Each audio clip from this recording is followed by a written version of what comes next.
জন ছাত্র প্রতিনিধি রয়েছেন, তাদের পদত্যাগ না হওয়া পর্যন্ত এই আন্দোলন শেষ হবে না। বিএনপি নেতা ইশরাক হোসেন বলেছেন, শপথ কেবল একটা ফর্মালিটি। শুক্রবার সকালে নিজের ভেরিফাইড ফেসবুক পেজে দেওয়া এক পোস্টে একথা বলেন তিনি।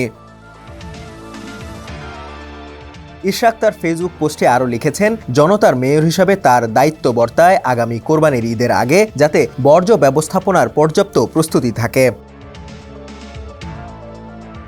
তিনি লেখেন, ঢাকাবাসীকে নিশ্চিত করছেন উত্তরের মেয়র আসা না পর্যন্ত সেখানকার প্রশাসন ও পরিচ্ছন্নতা কর্মীদের দায়িত্ব পালনে সহযোগিতা করবেন।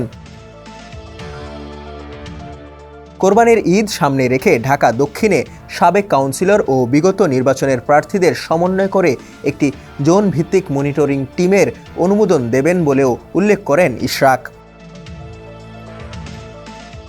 তিনি বলেন, 16 ঘন্টার মধ্যে একটা স্বস্তিদায়ক পরিবেশ তৈরি করার উদ্যোগ গ্রহণ করবেন। দক্ষিণের পরিচ্ছন্নতা কর্মীদের সঙ্গে তিনি নিজেও থাকবেন।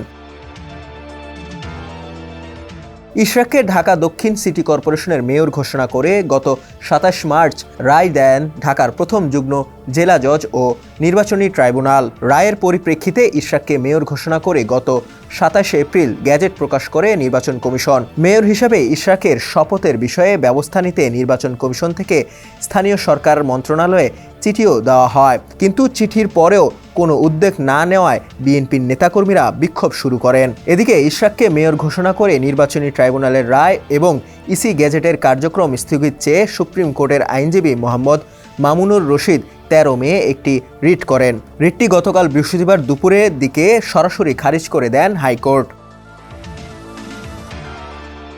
এরপর বিকেল 4টার দিকে কাকরাইল মোড়ে বিএনপির নেতাকর্মীদের অবস্থান কর্মস্থলে যান ইশরাক। সেখানে তিনি অবস্থান কর্মসূচি স্থগিতের ঘোষণা দেন।